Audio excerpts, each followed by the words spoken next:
Heboh, harga seragam sekolah Tulung Agung 2 juta rupiah, guru sebut jadi bisnis Dinas Pendidikan.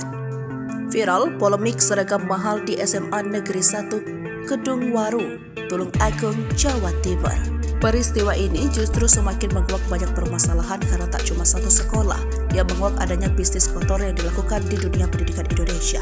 Hal ini terungkap dari informasi yang diberikan kepada Tribun Jatim dari beberapa sumber. Mereka mengungkapkan fenomena paket kain seragam super mahal ini terjadi di sebuah SMA atau SMK negeri di Kabupaten Tulung Agung.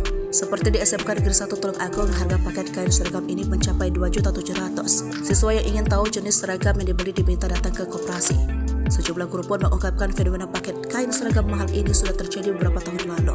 Seluruh kain seragam dikirim dalam bentuk gelondongan oleh Dinas Pendidikan Provinsi Jawa Timur. Dinas Pendidikan pula mematok harga pasar, kemudian pihak sekolah bisa menaikkan harga sendiri.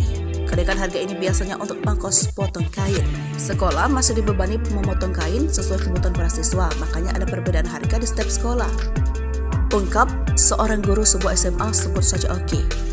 Masih menurut Oki, sebenarnya tidak ada kewajiban dari Dinas Pendidikan Provinsi untuk menjual kain pada siswa baru.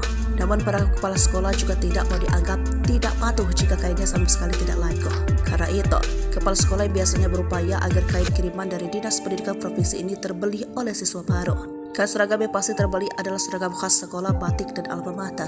Hebatnya lagi, lanjut Oki, Dinas Pendidikan Provinsi melayani ketiga jenis kain seragam baru itu. Padahal di setiap sekolah warnanya beda-beda. Dia menduga hal ini karena Dinas Pendidikan memang bertujuan mencari keuntungan dari pengadaan seragam. Menurut saya, ini sudah jadi bisnis orang-orang di sana. Kami yang di sekolah tidak bisa menolak, keluhnya.